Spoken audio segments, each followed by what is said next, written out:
Olá, sejam muito bem-vindos a mais um episódio do NuclearCast, o podcast da Abdan sobre o setor nuclear no Brasil e no mundo. Eu me chamo Larissa Doc Lobo, sou especialista em comunicação corporativa e coordenadora na agência Mais, e estou aqui à frente desta temporada. Hoje eu tenho o prazer de receber aqui comigo Thiago Ivanovski, certo? Certinho, Larissa. Ele é diretor da EPE, Empresa de Pesquisa Energética. Seja bem-vindo, Thiago. Muito obrigado, Larissa. É um prazer poder aqui falar um pouquinho pela EPE aqui para vocês. Maravilha. Thiago, para a gente começar, eu queria falar um pouquinho sobre o papel da EPE na estratégia, né, e planejamento em si. Como que a energia nuclear está contemplada nesses estudos, né, de planejamento a médio e longo prazo? Muito bom, Larissa. Basicamente, o seguinte, a EPE é uma empresa pública, né, vinculada diretamente ao Ministério de Minas e Energia, e a gente tem como principal função, principal objetivo, é tentar trazer os elementos para o planejamento energético. Então a gente tenta trazer ali os estudos, seja os estudos de médio, de longo prazo, seja ali alguns relatórios, enfim, diversos elementos para que o Ministério tome a decisão de uma maneira muito bem fundamentada, tecnicamente, tentando avaliar ali de uma maneira mais holística, né, mais geral, enfim. Então, basicamente, os nossos instrumentos que a gente tem é o Plano Decenal de Expansão de Energia, que a gente está olhando há 10 anos à frente, e o Plano Nacional de Energia, que é 30 anos à frente. Então, atualmente a gente está trabalhando no PDE 2035 e no PNE 2055. Então, a fonte nuclear, do ponto de vista de geração termoelétrica, né, de geração de energia elétrica, ela é uma fonte que tem uma série de aspectos positivos, que tem que, de certa forma, ali, serem avaliadas pelo planejador e pelo tomador de decisão. Um dos pontos principais é que é uma fonte não emissora, então ela contribui com todo o processo de descarbonização, por exemplo, da energia como um todo, e elas são ofertadas para a modelagem que a gente tem nesses dois produtos. Então a gente vê, por exemplo, no plano decenal a entrada de Angra 3 e no plano nacional a possível entrada de novas usinas, que podem ser, inclusive, usinas tecnologicamente em desenvolvimento, que são os famosos SMRs, né, os pequenos reatores nucleares modulares, enfim. Então, basicamente é isso que a gente tenta ver, tentando trazer segurança energética, que é um papel fundamental que a nuclear contribui, né, na matriz energética e elétrica brasileira, e tentando trazer um aspecto econômico e também de não emissão, que a nuclear contribui muito bem. Perfeito. Você até trouxe, né, esse ponto, que o Brasil também é reconhecido muito pela sua matriz renovável, né? Mas ainda tem esses desafios, né, da intermitência, né, sazonalidade.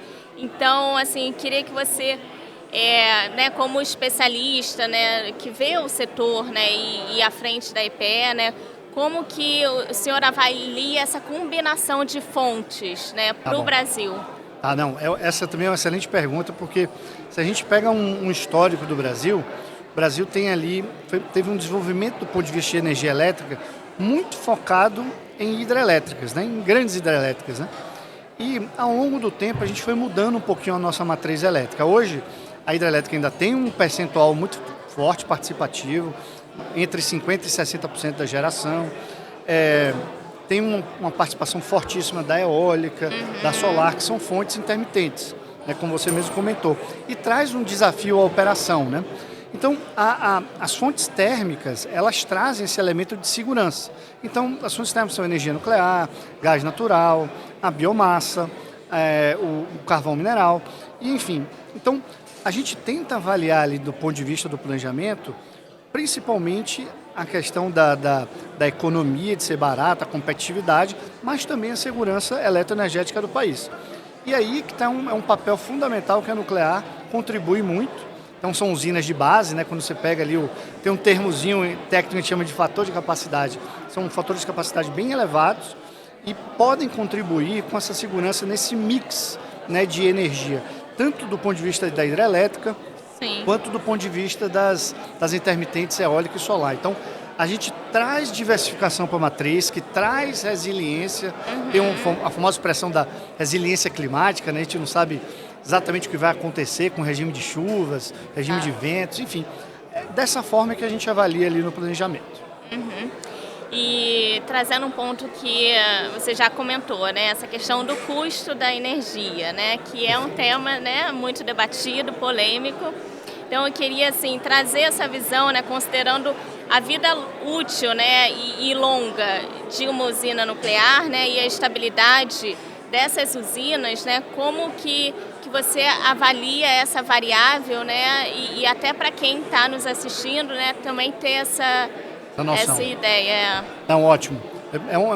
Uma pergunta importantíssima, porque são os aspectos que guiam o planejamento, né? Então, a gente tenta ali trazer nos planos essa avaliação econômica com todos esses outros aspectos, seja de descarbonização, de efeitos socioambientais, de segurança energética, de estratégia, né? Vamos lembrar que o Brasil tem ali a sexta maior reserva de urânio, tem ali todo o domínio do ciclo do combustível, enfim.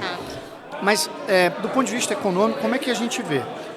Quando a gente pensa somente ali no reais por megawatt-hora, no preço da energia, hoje em dia a gente tem, basicamente, eólica e solar como as usinas em termos de expansão mais baratas. Claro que ainda tem muito ativo de hidrelétrica, que também é barato, tem, vamos dizer assim, na base desse custo. Mas é fundamental que você tenha esse aspecto de segurança. E o aspecto de segurança, ele tem um custo envolvido, né? Então, são várias camadas, vamos dizer assim, vou tentar chamar dessa forma, que você tem que avaliar não somente ali diretamente o preço do reais por megawatt-hora, ou o famoso LCOE, né? Levelized Cost of Electricity. Então, quando a gente analisa todos esses aspectos, tentando trazer também até algo que virá com certeza absoluta, que seria algo nessa linha de valorar o carbono, por exemplo, a não emissão de carbono da nuclear, a nuclear fica mais competitiva e considerando essa diversificação, há um ganho para o sistema. Então, é assim que a gente vê, por exemplo, no PNE, que é o Plano Nacional de Energia. A gente está fazendo ali, a gente já tem os primeiros resultados, provavelmente vamos lançar aí até novembro o relatório para consulta pública e a gente vê uma participação da nuclear até 2055 por competitividade econômica. Nessa linha de não emissora, nessa linha de trazer segurança, o custo de operação dela é baixo, apesar do investimento alto, o custo de operação é baixo, enfim, e participando de todo esse mix de energia, ela traz aspectos bastante importantes aqui para o nosso setor. Fora toda a questão de emprego, do desenvolvimento tecnológico, das outras interfaces que a nuclear tem com medicina, com toda a parte de agricultura, enfim. Acho que tem esse ganho que é muito importante ser citado.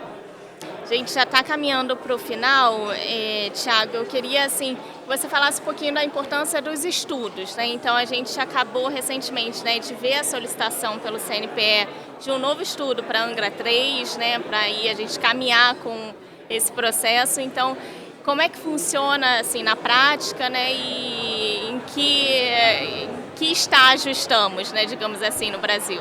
Tá, ótimo.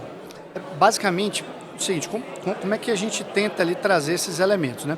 A gente faz parte, por exemplo, também, como você citou, do CNPE, mas quando você pensa, por exemplo, em Angra 3 também, a gente participou pela própria lei 14182, se não estou equivocado, ela cita lá que tem que ter uma avaliação da EPE, então a gente entregou um relatório para o Conselho, para analisar, para todos os membros.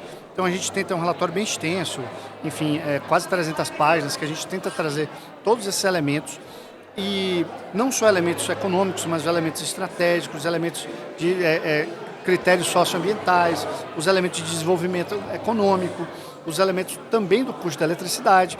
E dentro disso, a gente tenta trazer essas melhores informações para a decisão.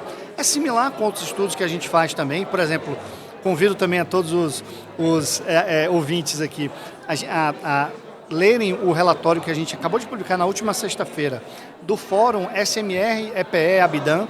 Então foi uma parceria que a gente teve com mais de 15 instituições, se não me engano, 13 reuniões, 6 temas muito importantes sobre o desenvolvimento da tecnologia.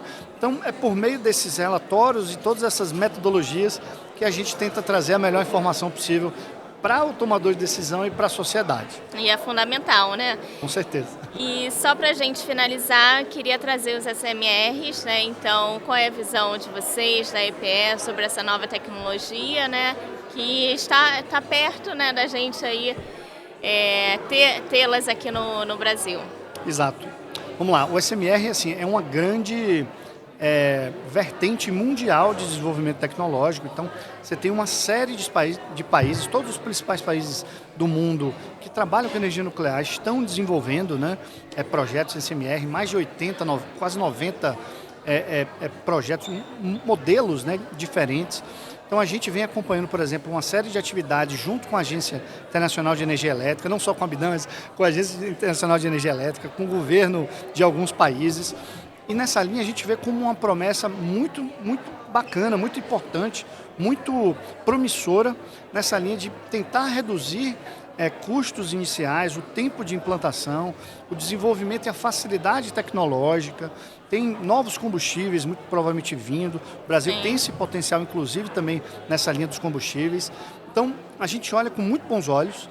Ainda não é algo para os próximos 5 ou 10 anos, mas a gente enxerga uma possibilidade no Brasil no Plano Nacional de Energia, que a gente está olhando mais a 2055. E eu acho que é fundamental estarmos preparados. Então, em conjunto com todas as instituições do tema aqui no Brasil, a gente tenta contribuir um pouquinho, tá?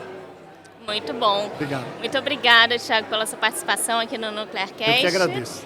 E esse foi mais um episódio do NuclearCast. Fique atento às redes sociais da Abidam para acompanhar o próximo. Até mais.